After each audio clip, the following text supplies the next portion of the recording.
தமிழகம் தலைநிமிர தமிழரின் எழுச்சி பயணமாக நேற்று 22 நாளாக கோயில்பட்டியில் அந்த நிகழ்ச்சிகளை முடித்துவிட்டு அதுக்கப்புறமாக 19ஆம் தேதி பாரத நரேந்திர மோடி அவர்கள் இயற்கை விவசாயிகளுடைய மாநாட்டிலே கலந்து கொள்வதற்காக கோயம்புத்தூர் வர இருக்கிறார்கள்.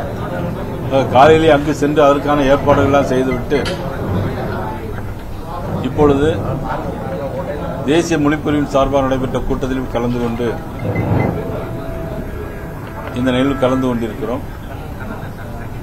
பிறகு உங்களையும் சந்திக்கிறோம். நீங்க எல்லாரும் வந்திருக்கிறீங்க. சார் 19 பிரதமருடைய நிகழ்வு பயணத்திட்டம் எப்படி சார்? 19ஆம் தேதி மதியம் 12:30 மணிக்கெல்லாம் ஏர்போர்ட் விமானத்துக்கு வர்றாங்க. விமானத்துக்கு அங்கே விமான நிலையத்தில் பெரிய வரவேற்பு கொடுக்குறோம். அதை முடிச்சுவிட்டு கொடிசியா கிரவுண்டில் நடைபெறுகிற அந்த விவசாயிகளுடைய கண்காட்சிகள் தான் இருக்கு.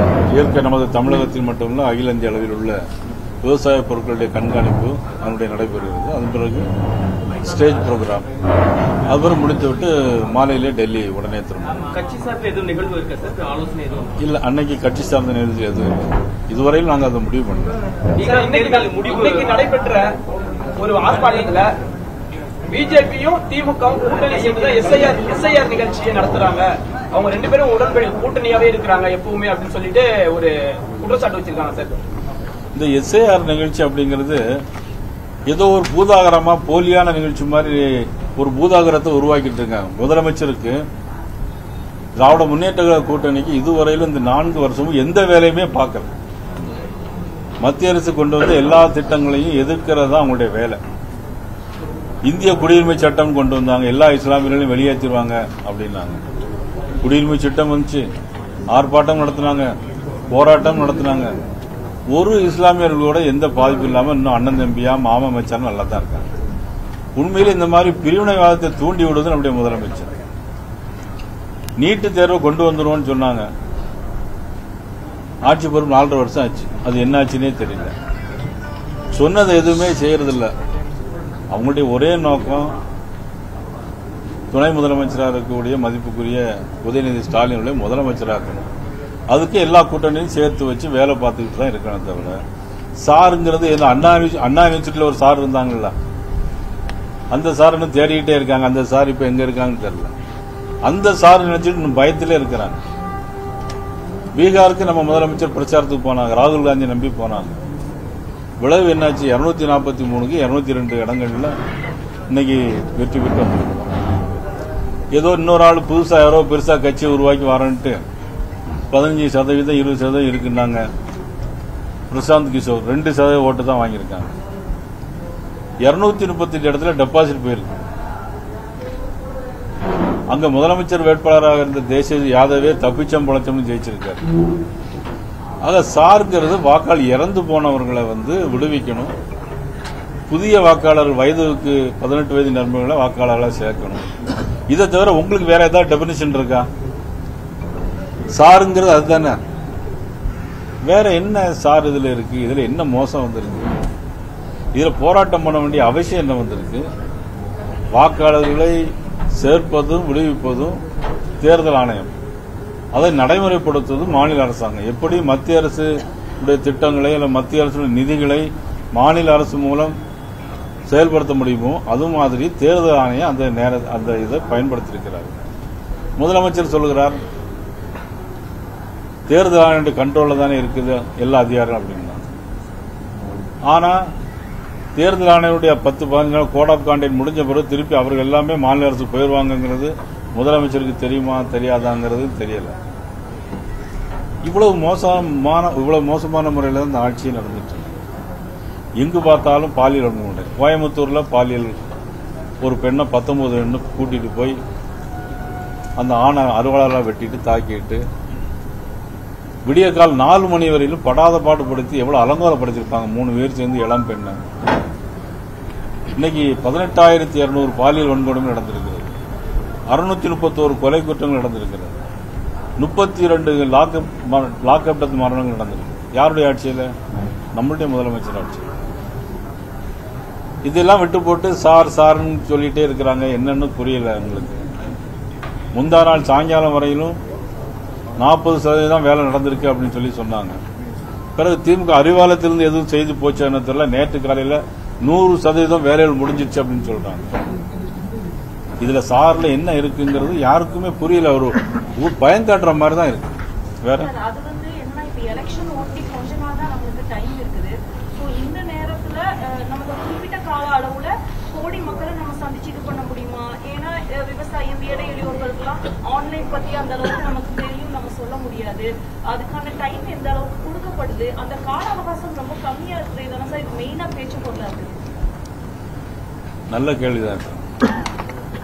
டிசம்பர் 4 வரைக்கும் சொல்லியிருக்காங்க. நம்ம தேர்தலுக்கு வந்து இப்போ நவம்பர், இப்போ டிசம்பர், ஜனவரி, பிப்ரவரியில் கோட் ஆஃப் கான்டாக்ட் வந்து 4 மாசம் இருக்கு.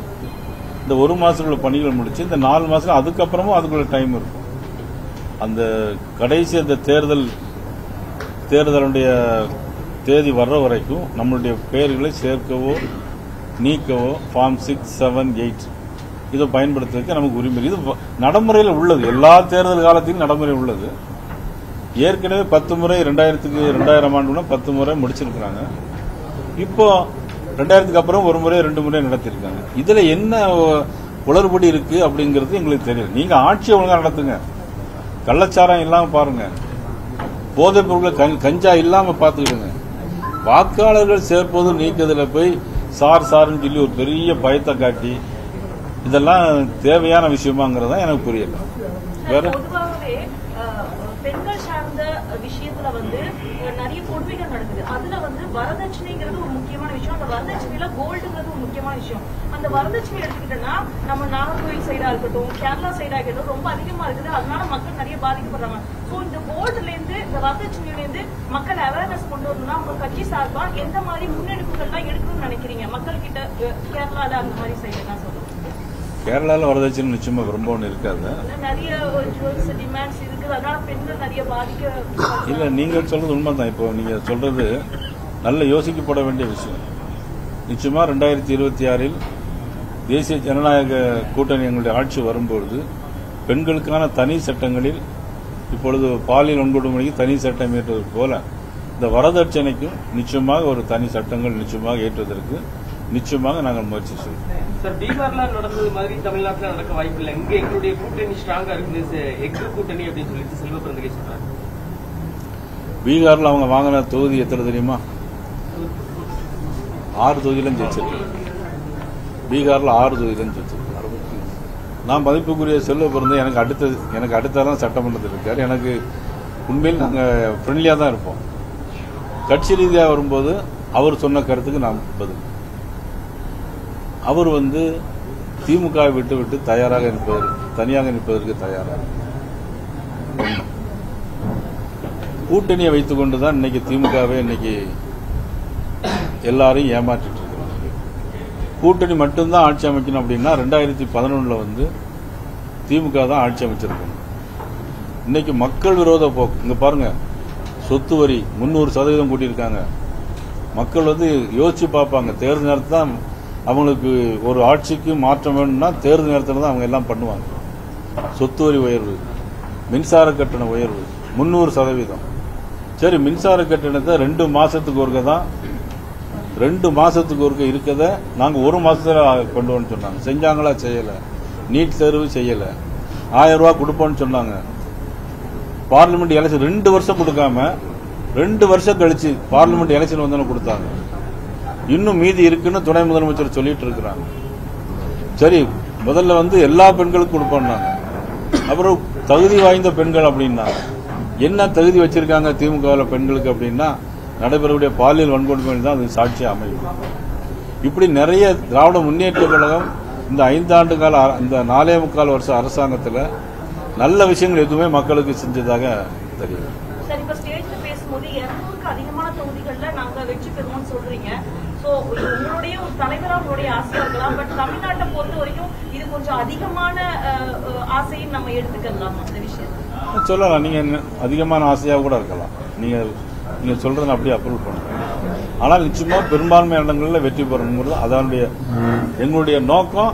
200 தொகுதியில் நம்ம ஜெயிப்போம், மக்களுடைய மனதில் மாறி இருக்கிற ஒரு யூகத்தின் அடிப்படையில் சொல்றேன். அது நடக்கலாம், அதிகமான ஆசையாக கூட இருக்கலாம். அதிமுகவோட இருக்கிறதுனால அப்படி சொல்றீங்களா? இதுவே தனியா இருந்தா கூட இதே மாதிரி தான் உங்களுடைய ஸ்டாண்ட் இருக்குமா? இப்போ அதிமுகவோட இருக்கிறோம், என்னுடைய ஸ்டாண்ட் அதுதான்.